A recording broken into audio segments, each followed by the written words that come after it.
win, go win, go win, go win, go win, man, go win. Let's transition to a matchup in Philadelphia, in the city of brotherly love, as Bo Nix and the 2-2 Denver Broncos are traveling to Philly to take on Jalen Hurts and the 4-0 Philadelphia Eagles. The Eagles are favored by 3.5 points. It's a 1 o'clock kickoff in Philly. The over-under for this matchup is 43.5 points. So we got Sean Payton, Nick Sirianni, Bo Nix, Jalen Hurts, Broncos, Eagles. I think this is the best matchup in the 1 o'clock window. So let's talk about it. Let's talk about the Denver Broncos. And right now they are 2-2 on the season. The Broncos are fresh off of a dominating win over the Bengals, 28-3 on Monday night. And in that game, they dominated in the trenches. The Broncos had 186 rushing yards. J.K. Dobbins had 101 rushing yards, 16 carries. R.J. Harvey, 14 carries, 58 rushing yards. And I believe the Broncos, 186 rushing yards. That's the most rushing yards that they have had in a very long time. I think it's been a long time since the Broncos have had a 100-yard rusher. It's been a long time since they were able to even have 100 yards as a team, and they had 186 yards as a team in this game. 101 of those yards came from J.K. Dobbins. And so when I look at the Denver Broncos, obviously they are 2-2 on the season. Week 1, they beat the Tennessee Titans 20-12. Week 2, they had a very, very competitive matchup against the Indianapolis Colts. They lost that game 29-28, but they had an opportunity to win the game late, but they had a penalty on the field goal attempt from the Colts.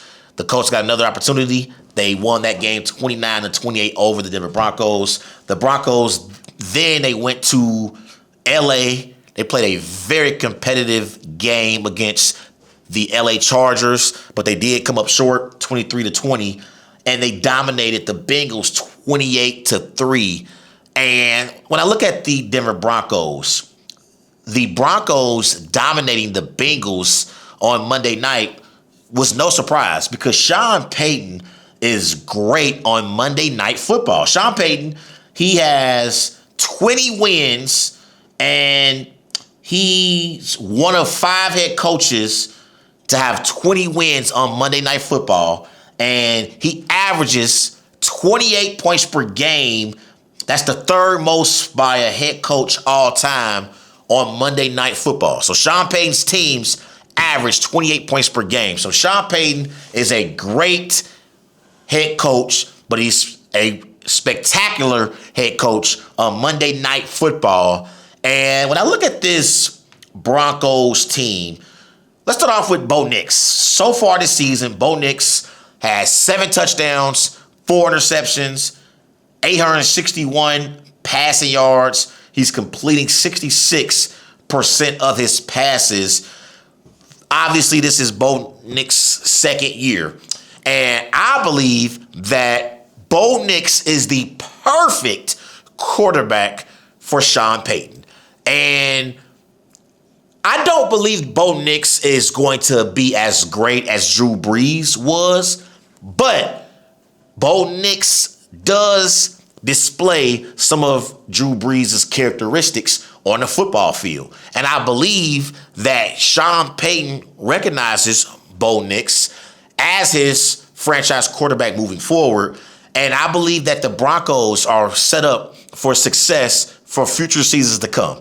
Because I think Bo Nix, while he's not an elite quarterback yet, he does have tremendous upside. And I know he started off the season a little rough, but in these first 4 games, 7 touchdowns, 4 interceptions is a little rough. He does have to cut back on the interceptions, but I like what I've seen from Bo Nix. And I thought he did a tremendous job Monday night against the Bengals.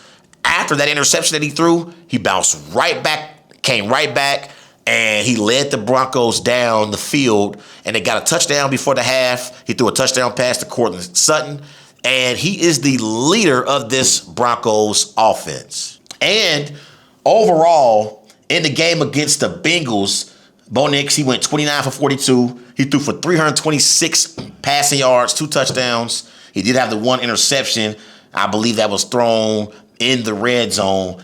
But when I look at this Broncos offense at running back, you got J.K. Dobbins, okay? You got R.J. Harvey as your second string running back as well. So I like the running back room. Dobbins is trying to revitalize his career. Remember, Dobbins has dealt with a lot of injuries in the early part of his career, so I'm really excited to see his story and see how he can bounce back and become one of the premier backs in the NFL. At receiver, you got Courtland Sutton. Okay, you got Marvin Mims Jr. as well. You got Troy Franklin. Okay, you got Trent Sherfield Sr. And at tight end, you got Evan Ingram, who I like at the tight end position. I like Evan Ingram a lot. And I'm looking at this Broncos offensive line, okay? At center, you got Luke Wittenberg. At left guard, you got Ben Powers, okay? At right guard, you got Quinn Mieres. And so I really like this Broncos offensive line, but they had over 180 rushing yards against the Bengals, and they had 512 total yards of offense against the Bengals.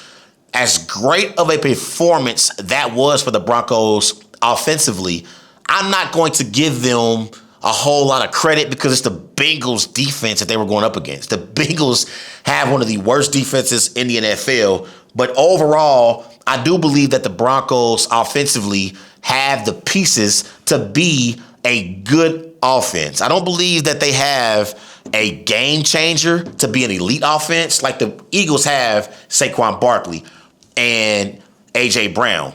The Detroit Lions have Jahmyr Gibbs and David Montgomery and Amon-Ra St. Brown. Okay? The Ravens have Derrick Henry. I know the Ravens are struggling, but they have Derrick Henry, who is elite at his position.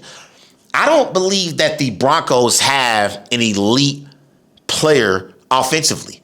I think they have good players like Courtland Sutton at receiver. I like Bo Nix at quarterback, but they don't have an elite player offensively. So to me, because you don't really have an elite player offensively, you can't really be considered a great offensive team.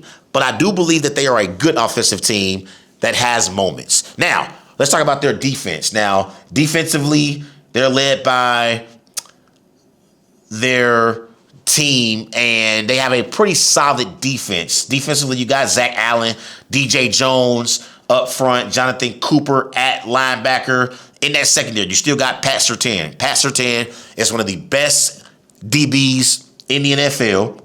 Remember, they did bring in 2 key free agent signings in Hufanga and Dre Greenlaw from the 49ers. So I love those free agent signings because Hufanga and Greenlaw, they bring a veteran presence in that Broncos defensive room, a huge defensive presence and a veteran presence. And so at safety, you got Brandon Jones, Riley Moss, okay? So I think this Broncos defense, they're pretty good. I'm looking at some of their stats overall defensively.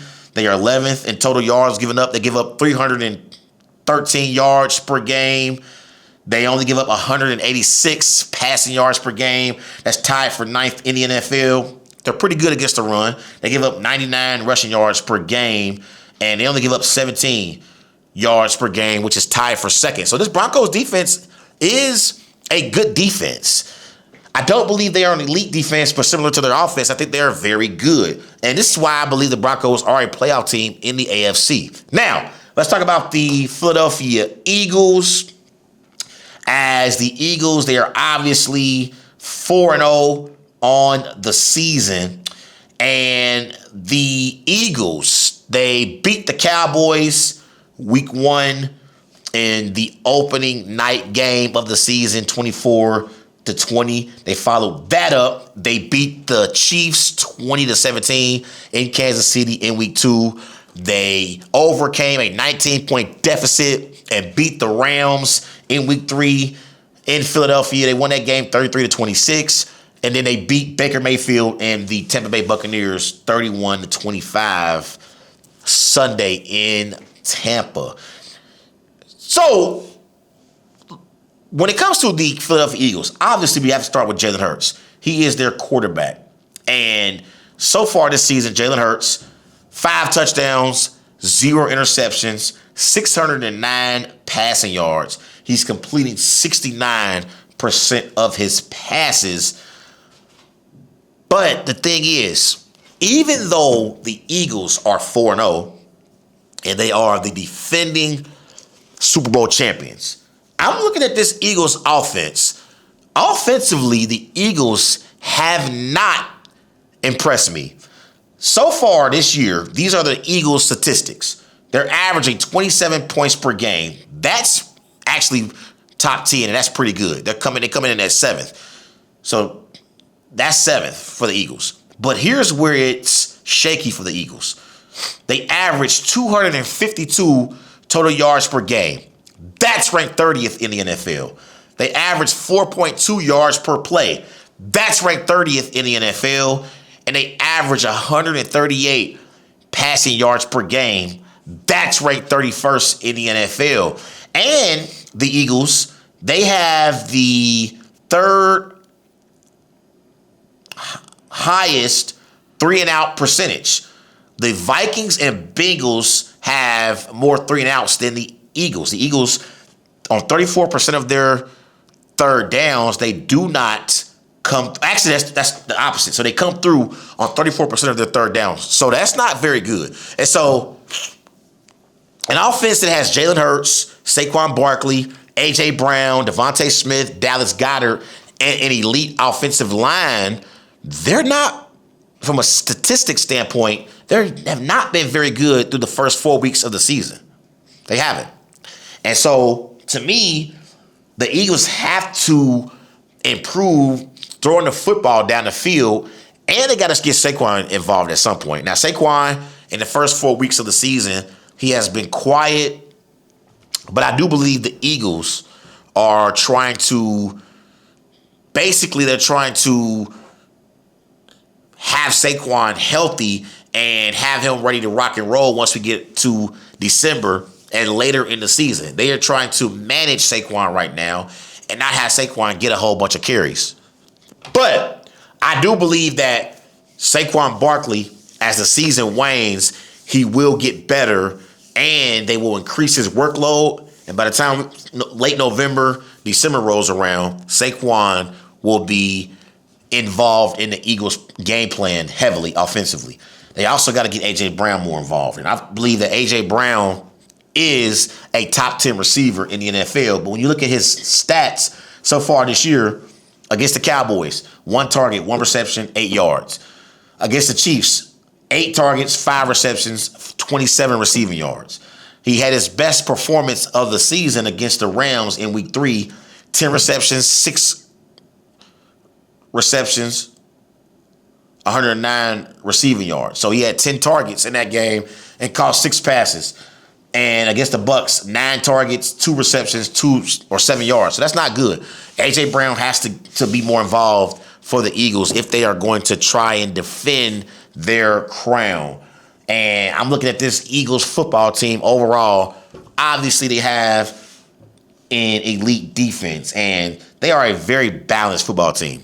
Defensively, you got Jordan Davis up front. You still got Jalen Carter. You got Zadarius Smith, who they brought in free agency. You got Zach Bond at linebacker, okay? In that secondary, you still got Reed Blankenship, okay? You got Cooper DeJean, who had a pick 6 in the Super Bowl. And so the Eagles defensively, they have a very good defense. Now, they did give up 25 points to the Buccaneers without Mike Evans. They gave up 26 points to the Rams, but that's a Rams offense that has Matthew Stafford, Devontae Adams, and Puka Nacua. And so this Eagles defense, they are an elite defense when they are playing at their best. They are a top 5 defense in the NFL when they are playing at their best. So this is going to be a very, very entertaining game. Bo Nix, Jalen Hurts, Sean Payton, Nick Sirianni, Broncos, Eagles in Philadelphia in the 1 o'clock primetime window. I think this is the best primetime game in the 1 o'clock window. And I think it's going to be very entertaining. But because the Eagles are at home and Jalen Hurts is a better quarterback than Bo Nix currently is, and I believe that the Eagles defensively are a better football team than the Broncos are, I'm rolling with the Eagles to beat the Broncos in Philadelphia at Lincoln Financial Field. I'll go Eagles 24, Broncos 20.